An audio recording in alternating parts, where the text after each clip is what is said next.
Hello and welcome to the My Ministry Mission podcast, where I'm taking you on a journey with me from unbeliever to disciple of Christ. As a Christian learning in the faith, I try to tackle challenging and difficult topics, and I want to share with you what I've discovered as I seek a position of ministry in my life. I'd love to hear from you, so join me online at myministrymission.com or find my social media links in the show notes.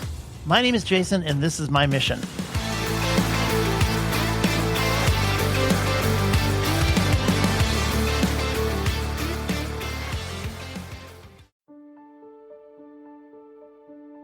Hello and welcome back to the My Ministry Mission podcast. I am your host, Jason McConnell, and in this episode, I'm going to discuss animals of the Bible. Now, this comes from a listener and a friend of mine who was interested in getting some more information on the subject. I love talking about the Bible, and I love animals, so it could be more fun than bringing those two together. Now, before we get started, I wanted to share a moment of inspiration that I had between my last episode and this one. Now, I had to spend some time pulling weeds in my backyard because I kind of let it go. I was in such a hurry and so busy with work and church and life and kids and everything else that I didn't take time to care for my backyard and get rid of the weeds before they got out of control. While I was pulling the weeds, the parable of the weeds from Matthew 13 started to play out in my mind. Now, let me remind you of what the parable says, and then I can kind of relate my experience in my backyard. So it's Matthew 13, verses 24 through 30.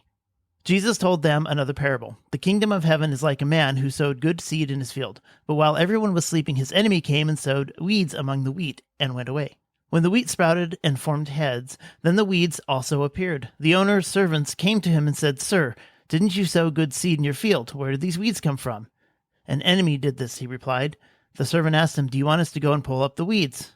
"No," he answered, "because while you are pulling the weeds, you may uproot the wheat and with them. Let both grow together until harvest. At that time I will tell the harvester, first collect the weeds and tie them in bundles to be burned. Then gather the wheat and bring it into my barn." Okay, so in this parable, the farmer knew that the purpose of the enemy was to sow tares among the wheat in order to destroy the wheat. But the farmer was wise. Now, if you've read Matthew 13, you know that this parable is about corruption among people of God. It's later explained in Matthew 13, verses 36 through 42. The one who sowed the good seed is the Son of Man. The field is the world, and the good seed stands for the people of the kingdom. The weeds are the people of the evil one, and the enemy who sows them is the devil. The harvest is the end of the age, and the harvester are the angels. As the weeds are pulled up and burned in the fire, so it will be at the end of the age. The Son of Man will send out his angels, and they will weed out of his kingdom everything that causes sin and all who do evil. They will throw them into the blazing furnace, where there will be weeping and gnashing of teeth. Then the righteous will shine like the sun in the kingdom of their Father. That's quite the parable. But if we go back to my backyard, as I mentioned, I was pulling weeds thinking of this story and how the weeds represent the people of the evil one. Well, my mind took a slight deviation, and I was inspired to consider this parable in another light. What if the landscape of my backyard represented my heart, and the weeds represented the sin in and around me? If I had gone out every day and pulled the weeds, my yard would be clean, and I wouldn't be spending weekend after weekend laboring to get it back into good standing.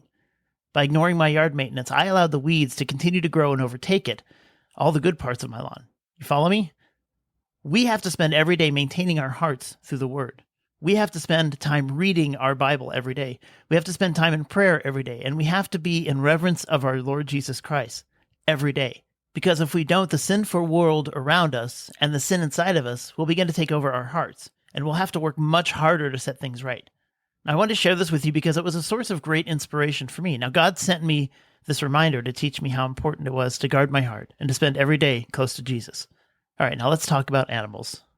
So just so that we can level set, I'd like to start at the beginning, literally the beginning. Genesis 1, verses 20 through 22. We start to see some animals being created. And God said, "Let the waters teem with living creatures, and let the birds fly above the earth across the vault of the sky." So God created the great creatures of the sea and every living thing with which the water teems, and that moves about in it, according to their kind, and every winged bird according to its kind. And God saw that it was good. God blessed them and said, "Be fruitful and increase in numbers, and fill the waters in the seas, and let the birds increase on the earth." So up to this point, God had already created light, atmosphere or firmament, dry ground and plants, sun, moon, and stars. And now on day 5, God creates the birds and the sea creatures, and he commands them to be fruitful and multiply so that the airs and the seas can be filled with life. And then finally we reach day 6, and God creates terrestrial animals of all various species broken into 3 main categories in Genesis 1, verse 25. God made the wild animals according to their kind, the livestock according to their kinds, and all the creatures that move along the ground according to their kinds. And God saw that it was good. So these categories are wild animals, or also known as beasts of the earth, creatures that move along the ground, and then domesticated animals or livestock. Also on day 6, he created mankind to rule over all the animals from birds to sea creatures to the 3 categories of terrestrial animals. And now we can fast forward about 1,500 years, and we see that God is ready to destroy his creation in Genesis 6, verses 5 through 7.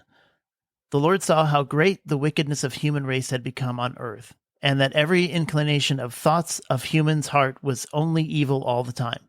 The Lord regretted that he had made human beings on the earth, and his heart was deeply troubled. So the Lord said, I will wipe from the face of the earth the human race I have created, and with them the animals, the birds, and the creatures that move along the ground, for I regret that I have made them.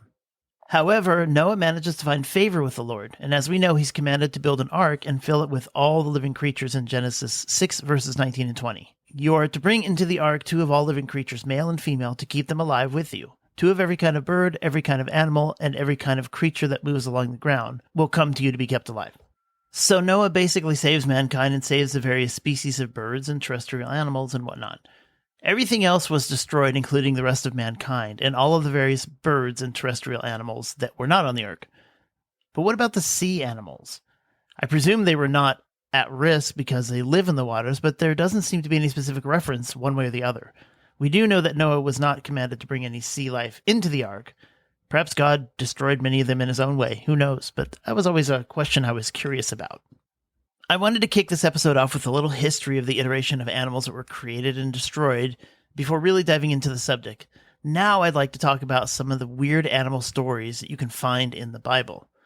The first interesting story takes place with Elijah, who courageously gave bad news to an evil king, King Ahab, who ruled the northern kingdom. Now, why was King Ahab evil?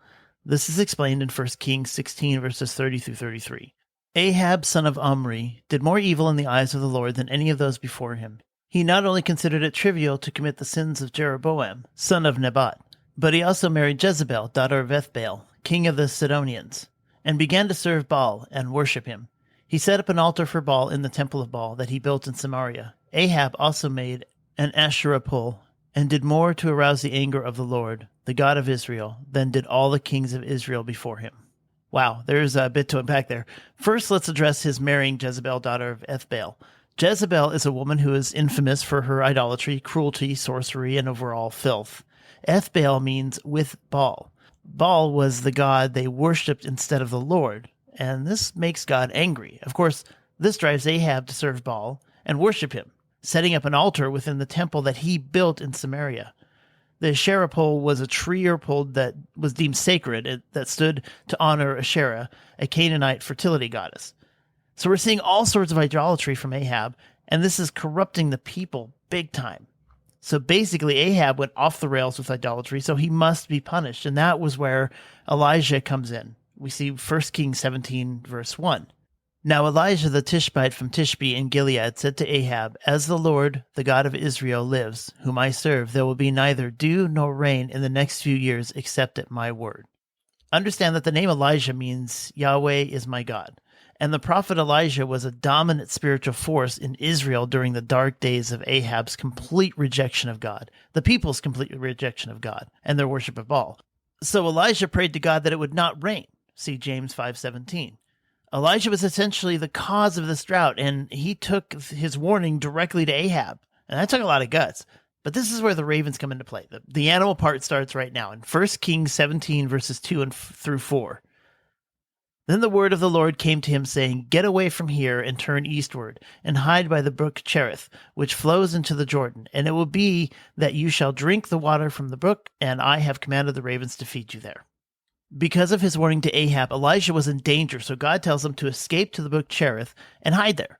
The brook will provide water, and God has commanded the ravens to bring Elijah food. Now this is also a lesson for Elijah, as well as for all of us, of how important it is to depend on the Lord in our seasons of drought. Now there is an emphasis on the last word there in verse 4, because God is offering to feed Elijah there, specifically in Cherith.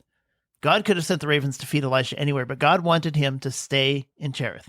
Another interesting thing to note here is that the ravens are considered unclean animals, so all the food that Elijah receives was from the beak of an unclean animal. Why would God do this?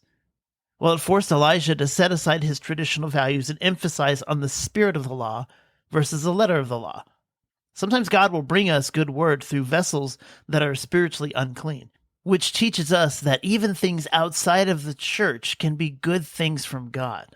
Okay, this next animal story is very interesting. It starts with Jesus meeting two men who were demon-possessed in Matthew 8, verses 28. When he had come to the other side, to the country of the Gergesenes, there met him two demon-possessed men coming out of the tombs, exceedingly fierce, so that no one could pass that way.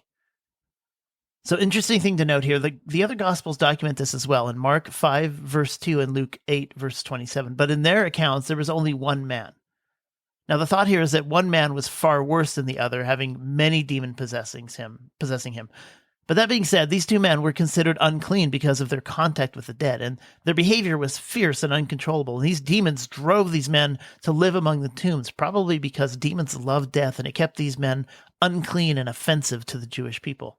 Now, these demons were torturing these men, and they just wanted to be left alone to do their terrible work. They didn't want Jesus to interfere with it, but clearly they knew who Jesus really was. Matthew 8:29. What have we to do with you, Jesus, Son of God? Have you come here to torment us before the time? The demons recognize who Jesus was, as I said before, but they acknowledge who he was as the Son of God. So now enters the animals in Matthew 8, verses 30. Now a good way off from them was a herd of many swine feeding. Raising swine, having swine, and eating pork was unlawful for the people of Israel. But this land was filled with both Jews and Gentiles, so this was more than likely a herd of pigs owned by Gentiles, since pigs are considered unclean for Jews. However, most commentators agree that regardless of who owned them, the pigs should not have been there, even if a Gentile owned them. Regardless, in Matthew 8:31, the demons asked Jesus to allow them to possess the pigs rather than be cast out completely. But what happens next is a bit bizarre. Let's read Matthew 8:32. And he said to them, "Go." So when they had come out, they went into the herd of swine. And suddenly the whole herd of swine ran violently down the steep place into the sea and perished in the water. It appears Jesus approved their request, but why? Probably because he wanted everyone to know what the real intention of the demons were, to destroy the humans as they destroyed the pigs. Humans are created in the image of God, and it's not as easy to corrupt and destroy us, but the pigs, they were able to kill and destroy without much effort.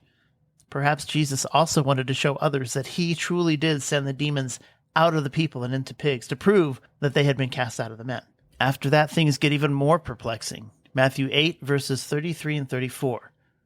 Then those who kept them fled, and they went away into the city and told everything, including what had happened to the demon-possessed men. And behold, the whole city came out to meet Jesus, and when they saw him, they begged him to depart from their region. Now, you would think the people would welcome Jesus since he did a good thing by casting out these demons, right? Maybe they were upset about the pigs. I don't know. Maybe the power of Jesus scared them and they felt uncomfortable. Perhaps the demons knew that being cast out into the pigs would ultimately lead to the town hating and rejecting Jesus, blaming him and finding him unwelcomed. If that were the case, I guarantee you Jesus knew it too, but ultimately it was a part of God's plan to do so. I do love these unusual stories of animals in the Bible. And the next one is one of a kind, which stars Samson. Now, Samson's story begins in the book of Judges, chapter 13, with the announcement of the birth of Samson. And then in chapter 14, Samson assumes a position as a judge in Israel, a position he held for 20 years. Samson fell in love with a Philistine woman, basically a pagan woman, and he ended up marrying her. There's an interesting story in Judges chapter 14 about how this all came to be, but for now, I'm going to skip ahead to where our animal story begins in Judges 15, verses 1 and 2. After a while, in the time of the wheat harvest, it happened that Samson visited his wife with a young goat, and he said, "Let me go into my wife, into her room." But her father would not permit him to go in. Her father said, "I really thought that you thoroughly hated her, therefore I gave her to your companion. Is not her younger sister better than she? Please take her instead." Okay, there's a bit left to the imagination here, but we start out with Samson bringing a gift, a baby goat or a kid, to his wife. And he seems to fully expect her to be maybe some romance. He was reconciling for something, maybe. I'm not sure about that either, but it's not clear why Samson's father-in-law thought he hated his wife. Some commentaries believe it was a farce, a weak pretext to prevent Samson from seeing his wife, and on top of that, offering her younger sister was kind of a slap in the face. But Samson is told his wife was given to another, and this made him very angry. We see this anger flare up in Judges 15, verses 3 and 4. And Samson said to them, "This time I shall be blameless regarding the Philistines if I harm them." Then Samson went and caught 300 foxes, and he took torches, turned the foxes tail to tail, and put a torch between each pair of tails. I'm going to stop right there because things are about to get really interesting. Samson's anger is ungodly, but God uses it to his advantage for his own purpose. Understanding this doesn't justify Samson's anger, but it does show how the glory of God and how he will leverage our bad decisions and our sin for something bigger. What is Samson's big revenge? He starts out by collecting 300 foxes, and he lines them up in pairs, tail to tail. Now, some argue that he couldn't possibly have caught that many foxes because they're a more solitary creature, but the word fox is from the Hebrew word shual, which can also be translated as jackals, and they do run in pretty large packs. So getting 300 jackals would be more realistic. I know, I'm going down a rabbit hole. How he got them to line up tail to tail is beyond my understanding. Some believe he had help, but he did it, and then he lit their tails on fire. He lit them on fire. So what happens next? Judges 15:5. When he had set the torches on fire, he let the foxes go into the standing grain of the Philistines and burn up both the shocks and the standing grain, as well as the vineyards and olive groves. Okay, so he set each pair of foxtails on fire, and they ran through the fields and torched everything. Understand, this was a rich and extensive corn district for them, and all of their food literally went up in smoke. Never in my wildest imagination could I come up with this plan, this nefarious of a plan. It's brilliant and diabolical at the same time. Now, the Philistines, they find out it was Samson who did this terrible thing to them and why he did it, and they exacted their own revenge in Judges 15:6 by burning Samson's wife and her father. And if you continue reading Judges 15, there's this ugly cycle of retaliation, and Samson ends up killing 1,000 Philistines with the jawbone of a donkey. Now, retaliation is a never-ending story, a lesson to remind us of Romans 12, verses 17 through 19. Repay no evil for evil. Have regard for good things in the sight of all men. If it is possible, as much as depends on you, live peaceably with all men. Beloved, do not avenge yourself, but rather give place to wrath. For it is written, "Vengeance is mine, I will repay," says the Lord. Sometimes we can't live peaceably with others, but the lesson is to never take revenge. Do not let wrath into your heart. All right, the next animal story is fairly short, and it comes from 2 Kings chapter 2, starting with verse 23. From there, Elisha went up to Bethel. As he was walking along the road, some boys came out of town and jeered at him. "Get out of here, Baldy," they said. "Get out of here, Baldy." So here we have Elisha making his way from Jericho to Bethel, and a very mean-spirited group of boys started to taunt him. Now, in this NIV version, it translates to "get out of here, Baldy," but in other versions, it more accurately translates into "go up," as in go up to heaven. Basically, die, Baldy, die.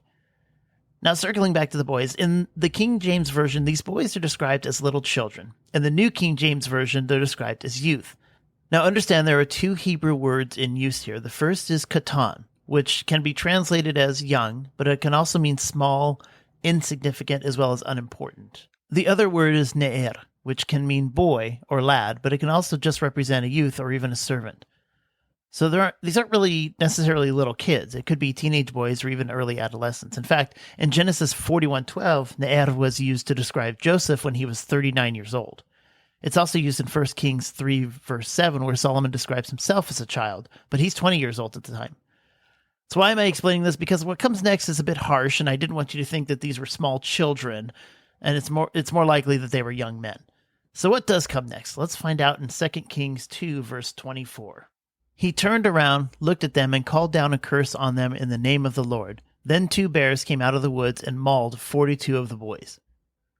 Yeah, savage, right? But here's the deal. Elisha knew that these young men were mocking his ministry, Elijah's ministry, as well as the God that they both faithfully served. His curse was on them in the name of the Lord, which was the correct thing to do. It actually, because he basically was leaving it up to God to determine what happens. Now, these bears, or in other translations, they call them she-bears or female bears, basically destroyed these men, upwards of 42 of them. Now, if there are 42 men, or even young men, taunting Elisha and causing trouble, it's possible that they were grossly out of control. Mind you, verse 24 doesn't actually say they were killed, just mauled. It's possible that they just got a solid beat down by the bears. Now, this is a great story to read to a bully. You never know when God will call forth a bear to settle the score. Just keep that in mind. Okay, I have one more of these weird animal Bible stories, and then I'm going to dive into two talking animals and what could be argued that is a third talking animal, but I'm going to leave it up to you to decide. So my last of these stories is from Acts 28, but first we have to kind of back up a bit and review Acts 27, verses 23 and 24. Last night an angel of the Lord, whom I belong and whom I serve, stood beside me and said, "Do not be afraid, Paul. You must stand trial before Caesar, and God has graciously given you the lives of all who sail with you." Okay, angels are messengers, and this one brought a message to Paul that night while sailing in a storm. Often these messengers start with, "Do not be afraid," which I've mentioned in previous episode, but clearly Paul needed to hear this. In strong moments, we often find it easier to trust and believe in God's plan. But when we're amidst a storm, well, sometimes we doubt, and this angel was there to ease his doubts. But there's an important setup for this animal story because God is telling Paul he must stand trial before Caesar, which means God plans to deliver him there safely. Paul ends up sharing this with his crew, and they all end up with the courage to weather the storm, including Paul. Now we find ourselves in Acts 28 after they run aground with the boat. Acts 28 verses 1 and 2. Once safely on shore, we found out that the island was called Malta, and the islanders showed unusual kindness. They built a fire and welcomed us around it because it was raining and cold. While the sailors would have known this was the island of Malta, they were familiar with the main port on the other side. This part was unfamiliar, but the islanders showed them kindness, built them a fire, and eased the cold and wet weather. Unfortunately, their kindness kind of backfired on Paul when he added brushwood to the fire. Acts 28:3. Paul gathered a pile of brushwood, and as he put it on the fire, a viper, driven out by the heat, fastened itself to his hand. So a snake, jumped out and attached itself to Paul's hand. It didn't just bite him, it latched onto his hand. There were plenty of people in his crew who would have been more than happy and better suited to build up the fire, but Paul had a servant's heart, and he took the task on himself. But his humble service brought out a viper. Now, this made the natives uncomfortable, to say the least. Acts 28:4.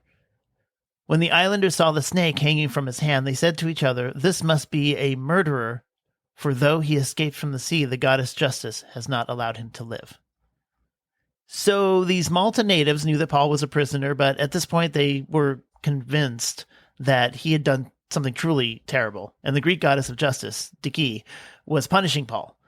But Paul played it cool. He let the viper hang there for a moment. Once he realized he was okay, well, Acts 25-6 tells the story. But Paul shook off the snake into the fire and suffered no ill effect, the people expecting him to swell up or suddenly fall dead. But after waiting a long time and seeing nothing unusual happen to him, they changed their minds and saw he was a god.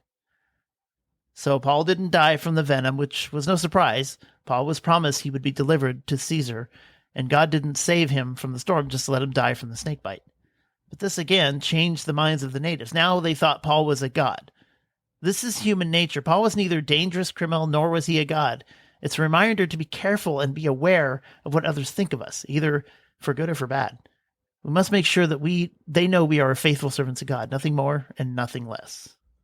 Okay, I promised talking animals, and we're finally there. Now, this first talking animal is one that we should all be familiar with. Let's take a journey back to Genesis chapter 3. Up to this point, God has created Adam and Eve, and he gave them the Garden of Eden. They're allowed to eat the fruit from any tree except the fruit from the tree of the knowledge of good and evil. Now, we'll pick this up in Genesis 3:1. Now the serpent was more crafty than any of the wild animals the Lord God had made. He said to the woman, "Did God really say you must not eat from any tree in the garden?" Now this verse doesn't say that the serpent is Satan, but other parts of the Bible do tell us that Satan is associated with the serpent-like creatures. And Revelation creates a relationship between Satan and the serpent. See Revelations 12:9, for example. The great dragon was hurled down, that ancient serpent called the devil or Satan, who leads the whole world astray. He was hurled to the earth, and his angels with him. That same language is used in Revelations 20, verse 2 as well. He seized the dragon, that ancient serpent, who is the devil or Satan, and bound him for 1,000 years. It's pretty widely accepted that the serpent itself was not a supernatural being, and was originally of one of God's creations. It's more likely that Satan entered into the serpent, and the serpent itself was just an instrument used to tempt Adam and Eve. Satan is crafty, smart, and cunning, and it's important to remember that we cannot outsmart him. We are not more powerful than him, but we can overcome him with the power of Jesus. Eve tells the serpent that they can eat from any fruit in the garden except the tree in the middle. She also says that they're not allowed to touch it, otherwise they will die. Eve actually put words in God's mouth because he never commanded them not to touch the tree. What he actually commanded them, we see back in Genesis 2, verse 17. But you must not eat from the tree of the knowledge of good and evil, for when you eat from it, you will certainly die. It's probably a good idea not to touch and engage in this temptation, but God never commanded that. He just said they weren't allowed to eat from it. Interestingly enough, according to Adam Clarke's commentaries, some Jewish writers suggest that Satan used this misunderstanding and pushed Eve against the tree, telling her, "See, you touched it, and you are still alive," and thus used that to convince her to eat from it. The serpent goes on with his deception in Genesis 3, verses 4 and 5. "You will not certainly die," the serpent said to the woman, "for God knows that when you eat from it, your eyes will be opened, you will be like God, knowing good and evil." So Satan does a few things here. First, he tries to get Eve to doubt the goodness of God. Then he tries to get her to doubt in the badness of sin. And then he will present convincing reasons for us to disobey God's commands. This is how he'll work in all of us, by trying to use the pleasure of the flesh to convince us that sin isn't bad and God isn't good. The serpent started sowing the seed of doubt in Eve, and her first mistake was even having a discussion with him, which is a lesson to us that we will be tempted to talk to the devil, but we must call upon the Lord to rebuke him when we hear his voice. The devil will come after you by making you doubt yourself, doubt God's word, and he'll spin lies into your heart if you engage in those doubts and allow a conversation. Ephesians 4:27 reminds us, "And do not give the devil a foothold." Eve surrendered to the temptation. And in 1 John 2:16, he describes how this went down. "For everything in the world, the lust of the flesh, the lust of the eyes, and the pride of life comes not from Father, but from the world." Genesis 3:16 describes exactly that. It reads, "When the woman saw that the fruit of the tree was good for food, lust of the flesh, and pleasing to the eye, lust of the eyes, and also desirable for gaining wisdom, pride of life." I find myself in another rabbit hole here because I could continue down this thread for quite some time. But the goal here is to share with you one of the talking animals from the Bible, and the first was the serpent in the Garden of Eden. I do urge you to go back and read through Genesis 3 and ask yourself how we can use this information to arm us against the temptation of the enemy. Okay, our next talking animal comes from Numbers chapter 22. It's a story of Balak, son of Zippor, and king of Moab, as well as a gifted prophet named Balaam, son of Beor. Balak summoned Balaam to put a curse on the Israelites because they were too powerful and the people of Moab were frightened of them. Now God forgives Balaam from going with Balak because the people of Israel were blessed. But Balak is relentless and tries to offer a reward.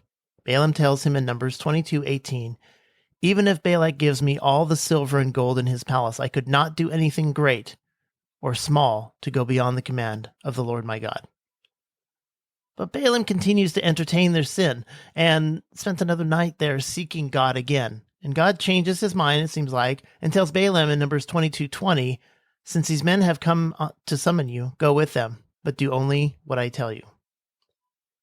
Now the next morning Balaam rose and saddled his donkey. And here comes our animal. Even though God gave Balaam permission to go, God was angry about this, probably because Balaam rejected God's voice the first time. And it went down something like this in Numbers 22, verses 22 to 23. "But God was very angry when he went, and the angel of the Lord stood in the road to oppose him. Balaam was riding his donkey, and his 2 servants were with him. When the donkey saw the angel of the Lord standing in the road with a drawn sword in his hand, it turned off the road into a field. Balaam beat it to get it back on the road."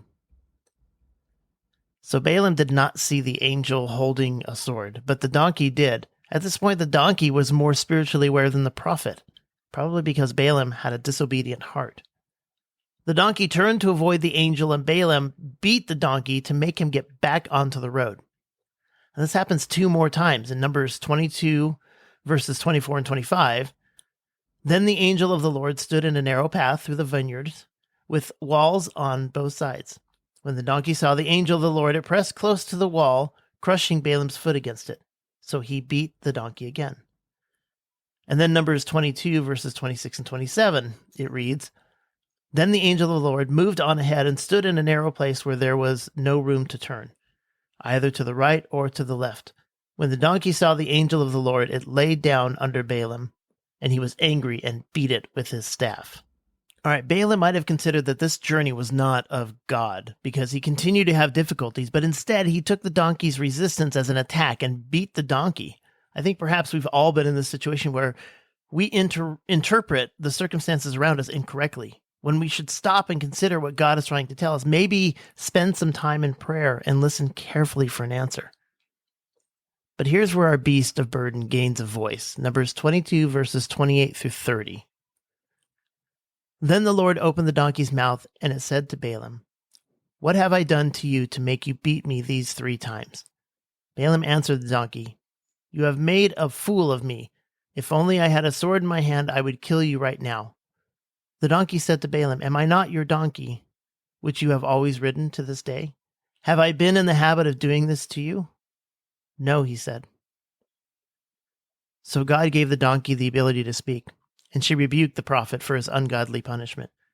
Balaam is so angry and irrational that he threatens to kill the donkey despite a lifetime of dedication and obedience to him. But Balaam had to admit that the donkey had never been this way before, and there may be a good reason, and we find out what that reason is in Numbers 22, verses 31 through 33. Then the Lord opened Balaam's eyes, and he saw the angel of the Lord standing in the road with his sword drawn. So he bowed low and fell face down. The angel of the Lord asked him, Why have you beaten your donkey these 3 times? I have come here to oppose you because your path is a reckless one before me. The donkey saw me and turned away from me these 3 times. If it had not turned away, I would certainly have killed you by now, but I would have spared it. Again, Balaam is admonished for his treatment of the donkey. Interesting thing to note here, though. Using the instead of an when describing the angel is important. Where it says the angel of the Lord, it often separates that from other angels speaking as God. This is often to suggest that it's the second member of the Trinity, or Jesus, before his incarnation as a baby in Bethlehem. Whereas when it reads an angel of the Lord, it is just an angel presenting a message from God. That being said, we find out that if the donkey had not disobeyed Balaam, the angel would have probably killed him, but left the donkey to live. Despite the vicious beatings, the donkey still did what she could to protect her master. We don't always know why we face the resistance and the challenges in our lives, but the next time you're faced with a frustrating situation that stirs anger in you, maybe consider it's actually a gift from God to help avoid something far worse. All right, so this last talking animal, it's debatable based on translations, but I want to throw it in here anyways. It comes from Revelations chapter 8, as the first 4 trumpets are sounded by the angels, starting with Revelations 8, verse 7.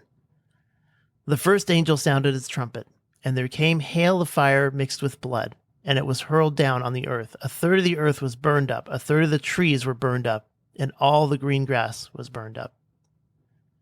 So the first trumpet will destroy 1/3 of the earth's vegetation in a hail of fire. I'm not going to lie, the book of Revelations is bone-chilling to me. And even this one passage is ominous. It's not clear that if it's literal blood or just the color of blood, but consider this. The hail and fire could come in any form. Maybe it could be a meteor, maybe a nuclear war. Regardless, this is the first of 7 trumpets. The second trumpet is sounded in Revelations 8, verses 8 through 9. The second angel sounded its trumpet, and something like a huge mountain ablaze was thrown into the sea. 1/3 of the sea turned into blood. 1/3 of the living creatures in the sea died, and 1/3 of the ships were destroyed.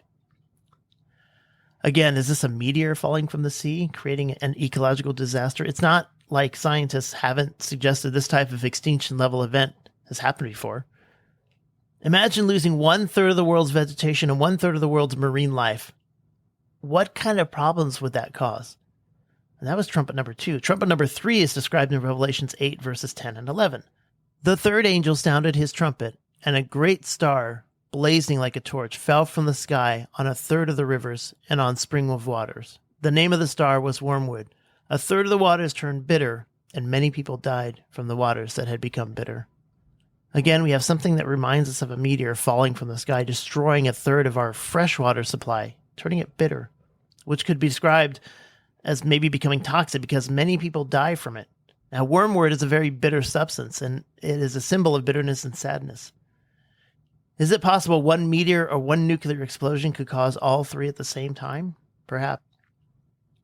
But now we're at the fourth trumpet in Revelation 8, verse 12. The fourth angel sounded his trumpet, and a third of the sun was struck, a third of the moon, and a third of the stars, so that a third of them turned dark. A third of the day was without light, and also a third of the night. Now, this doesn't necessarily describe a lessening of light, but 1/3 of the day and night are plunged into complete and absolute darkness. Jesus speaks of this in Matthew 24, verse 29. It reads, "Immediately after the distress of the days, the sun will be darkened, and the moon will not give its light. The stars will fall from the sky, and the heavenly bodies will be shaken." Okay, you're probably asking, in all of this ominous end of days talk, where's our talking animal? Well, that's coming next in Revelation 8, verse 13. "As I watched, I heard an eagle that was flying in midair call out in a loud voice, 'Woe, woe, woe to the inhabitants of the earth, because of the trumpet blasts about to be sounded by the other three angels.'" So why is this a maybe on the talking animal? Well, because the word eagle, as it's translated in the NIV version, could also be translated as angel, if you look at the King James Version. So this could be an angel calling out woes to the inhabitants of the earth, or it could be an eagle. But regardless, these woes are well-founded because 1/3 of the earth's population will die with the next three trumpets.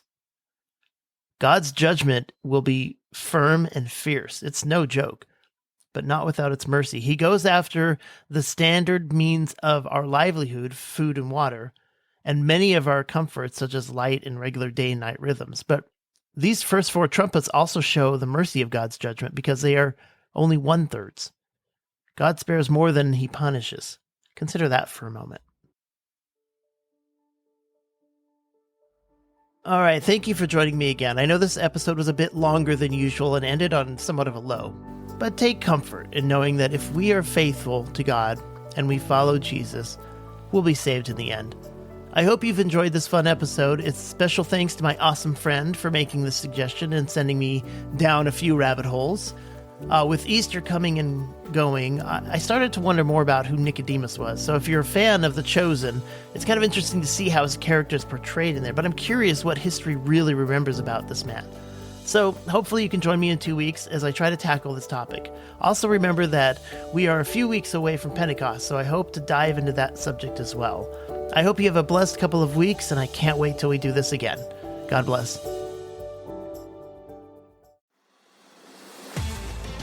Thank you again for listening to this episode. If you have any questions or comments, I urge you to visit my website at myministrymission.com. You can click the contact button, or you can find me on Facebook at facebook.com/myministrymission. Remember to pray and remember to love God and each other. My name is Jason, and this is my mission.